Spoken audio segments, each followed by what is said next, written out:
Welcome to the Princess and the Bee podcast, the place to be to build your empire as queen of your body, business, and life. I'm your host, Kimberly Spencer, founder of CrownYourself.com, and I'm an award-winning coach, Amazon best-selling author, and multi-passionate entrepreneur. Each week, I give you the systems, strategies, and success stories to help you master your mindset, communicate with ease, and triple your productivity so you make the income and the impact you deserve. Imagine this podcast as your weekly spark of inspiration as you take it to the next level with all the bees of your life. Body, business, bank account, boys, and babies. Let's make it rain. Hello, my fellow Princess and the Beers, my fellow sovereigns, and welcome back to another episode of The Princess and the Bee. I am so excited to be here with you today. And as always, let's take a hot second of gratitude to thank ourselves for choosing content that uplifts and inspires and champions and challenges us to rise into our reign. And I was super excited to record this episode, not only because this is a very meta episode, as I am filming for my communication queens as to how I actually record and do in the entire podcast production process, but the topic in general of hating compliments is very personal to me because I used to have massive insecurity. I mean, back when I was bulimic, you couldn't give me a compliment and make me feel good about myself. Like every compliment I would receive, I would actually feel worse about myself because I would feel like it wasn't true. I had so much insecurity and I was struggling with confidence that it was also that I struggled to receive the compliments. And that's the thing with perception is projection, as you've heard me talk about on past episodes, is we only can perceive that what we are. And if someone would compliment me on, say, like, oh my gosh, you look amazing today, and I didn't feel it, if I felt grubby or cruddy or awful or gross or fat in my body, back when I was bulimic, I don't feel fat anymore. I feel amazing.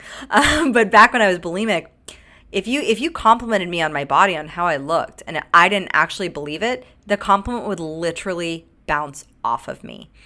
And that's what happens because I actually couldn't see the good in myself. I couldn't see the progress because I hadn't yet started to train my brain to recognize progress. I hadn't yet started to train my reticular activating system in my brain to recognize the bits of progress that I was making on my healing journey toward healing from an eating disorder, to healing my relationship with my body, to healing how I thought about myself, to healing my own confidence. And confidence is not something that people magically have. Like, we think that, oh, if we receive more compliments, that will make us more confident. And we can definitely perceive this to be true if you're like me and you're a words of affirmation love language, where I love my words of affirmation. But I also, in order to receive words of affirmation, you also have to believe them. You also have to be able to receive a compliment, receive those words of affirmation. And that was where I really struggled because I didn't believe it or I didn't see it in myself. And so now whenever Spike gives me words of affirmation, because we have instructed each other on our love languages, and one of his things that he does for me every day is he tells me why he loves me for that specific day. And sometimes it's something very specific, like I loved how you were a great mom and how you played with Zeki, and then I'll practice taking that in and like really receive that. But I used to not. I used to totally struggle with those compliments and those words of affirmation, which is interesting as to why it's my primary love language. But it's because I had so little self-esteem. It's because I constantly depreciated myself, and I would depreciate the complimenter. So because I used to hate compliments, because I didn't see those compliments as being true, I would actually perpetuate the fear, anger, guilt, or whatever negative emotion I was feeling, shame, and add to it by making the other person feel bad. So here's how I would do that. And let me know if you've ever done anything like this. I used to receive someone would give me a compliment, like someone gives you a gift, and I'd be like, meh, thanks, but I don't really feel, I feel like I could lose 10 more pounds, or I feel like I could look better, or I feel so bloated today. Someone say, oh my gosh, you look really nice in that dress, and be like, thanks, but I really feel like I could be, I could look better. And that but immediately devalued the other person's perspective. It immediately disrespected their opinion of me, their perspective. Like, how rude is that? But I didn't see it as being rude, even though perception is projection. I was being rude to myself. I was being cruel to myself. I was not appreciating myself. And so I couldn't appreciate somebody saying that they appreciated the way that I looked. In fact, on Queen TV, I did a whole video on the power of but in your language. And when you use but in this way, it really devalues the other person. And so when a compliment is supposed to, the intention is to elevate you higher. And for the complimentor, the person who gives the compliment, it's like giving a gift. Like when someone gives a gift, like have you ever been to a birthday party, especially when you go with kids, and the kid like doesn't like your kid's gift, and it's plain as day that they don't like it, and your kid feels crushed. I remember this feeling whenever I would get really excited to give a gift and someone would just be like, meh. It would crush me. I would feel like I did something wrong. I would feel like I wasn't valued, or the time or the money or the energy that I spent in choosing that. It would crush me. And the same is true for the complimentor. When you deflect a compliment with your own self-deprecation, it creates this just energy of deprecation for both parties, because you're depreciating what they said as you also depreciate yourself. So how do you receive a compliment? How did I flip this? How did I go from hating compliments to loving compliments to fully being able to receive, accept, allow for receiving a compliment? Well, first, I had to actually sit with it. Oh, yes. I actually had to allow myself to not say anything. And this goes back to our desire to be right about who we are, right? So in my favorite book, The 15 Commitments of Conscious Leadership, it talks about one of the primary issues with people these days is our innate desire to be right. And sometimes that's being right about us in all the wrong ways. So when we depreciate someone's compliment, it's because we want them, it's our egos wanting them to see us as right more than allowing us to receive what they're giving. Ooh, ego, tricky one, sneaky play there. So it's our ego preventing us from actually being able to receive that which we desire. Like when I was bulimic and hating on compliments, I actually wanted those compliments. I actually wanted them to be true. But my ego was so hard set on being right about who I was, about my identity, about being flawed and broken and damaged and ugly and fat and all those negative programming that I had.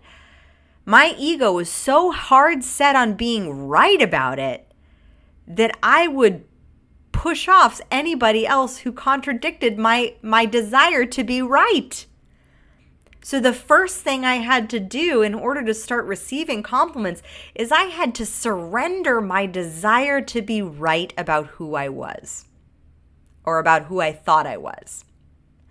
I had to surrender that belief and instead allow for the possibility that what the other person was saying could be true. So instead of immediately piping up with, oh, but don't you see this? Oh, no, I don't. Oh, and that's just our egos. Whenever we do that, whenever someone gives a compliment and we pipe up with like, oh, no, I don't. Oh, you're just being nice. Oh, oh, but I could lose 5 more pounds. That is our ego desperately trying to cling to our identity of not seeing ourselves through someone else's eyes. Because when we allow ourselves to see ourselves through somebody else's eyes, suddenly we have perspective. We have a new perspective. And ego does not like that. Ego's like, no. There is only room for one perspective. And that is this identity that I am holding and clinging, white knuckling onto. But if you allow yourself to sit with the unknown, uncomfortable feeling that is that perspective, that new perspective, someone else's perspective of who you are, and you just allow yourself to sit with it and say thank you and not try to be right, that is a point for your soul. That is a point that the soul can suddenly peek out from behind the ego and be like, thank you for recognizing me. Thank you for seeing me as I wholly am, as this beautiful, perfect creature as I am right now. Thank you. Thank you for seeing me. It gives our soul that ability to see through the ego's thick wall of being right. And so we have to decide to surrender that desire to be right, to correct the other person's perspective of us, and instead just allow for the possibility that what they are saying, what they are complimenting us on, is actually true. Oh, damn. And then receive it. So you may not be fully in the belief. If someone says, oh my gosh, you look beautiful today. If you're feeling bloated and gross and like you didn't shower that day and yet someone sees your true beauty and you want to, tell them all the reasons as to why you feel bloated and gross and awful, that's just your ego wanting to be right. Remember that. Then instead it's allowing yourself to sit with the ability to receive it. And to ask yourself, what if it was possible if this was true? Is it possible? Is it possible that what their perspective of me is true? How is that possible? Is it possible? Maybe it's my smile. Maybe my energy. Maybe I am really beautiful and I don't need to put, 45 minutes worth of work in the bathroom on my own beauty because I shine brightly from my heart. Maybe that's it. But it allows you to be in that space of curiosity instead of judgment, that space of possibility instead of plagiarized programming. And then from there, that is where you can start to unlock the ability to receive. Because the more you practice this, and it is a practice, it took me years to be able to receive compliments. And now when I do, I just say thank you. And I receive the gift with gratitude because it is a gift. And I receive the gift with gratitude and I value the other person. I value the other person more than my own perception of being right.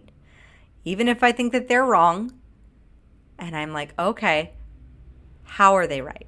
Even if my ego is a little snarky that day and wants to, say that they're wrong, I allow for that perception. I sit with it, and then I just respond with gratitude.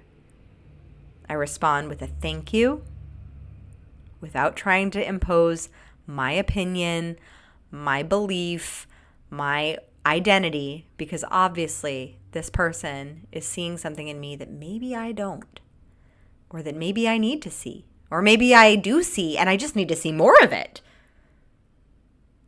And as you go through this practice of surrendering your ego's desire to be right so that you can receive those compliments, you start to shift your own perception of who you are. And so suddenly, I no longer hated compliments. I loved receiving them. I loved having the feedback of what I was doing right.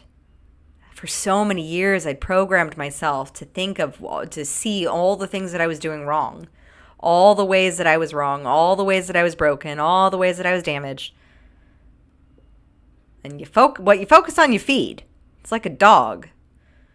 If you have 2 dogs and you give one food constantly, one of them is going to grow strong and one of them is going to grow weak. So, assess which is the strong dog. Is it your ego or is it your soul?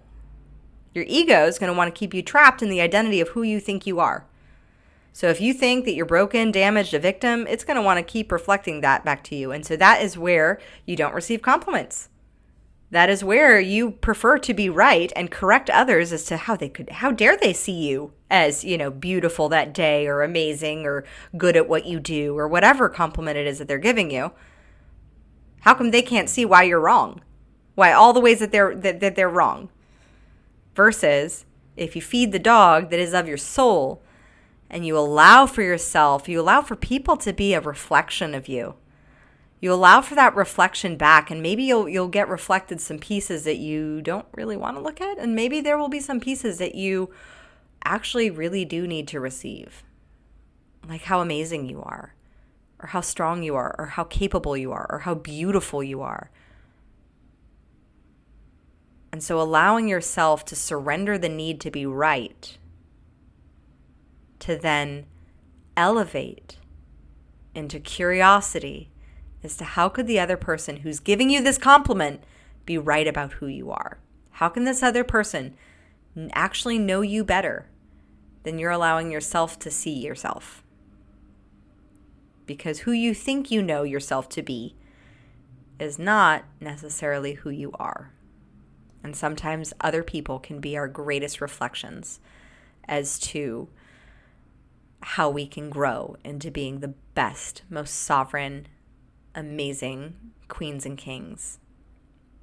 So, with that being said, if you love this episode, take a screenshot of it and share it on your Insta stories. I love hearing your growth, your feedback, your journeys, and how you are transforming your own stories.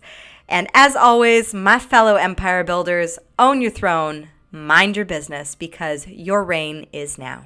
Thank you so much for tuning in today. If what you heard resonated with you, be sure to subscribe and share your breakthroughs and ahas with me by leaving a review on iTunes so I can keep the magic flowing your way. And if you aren't already following us on social media, come experience the extra inspiration and queenly convos on Instagram at Crown Yourself Now, or visit our website at crownyourself.com. I am so excited to connect with you in the next episode. And in the meantime, go out there and create a body, business, and life that rules.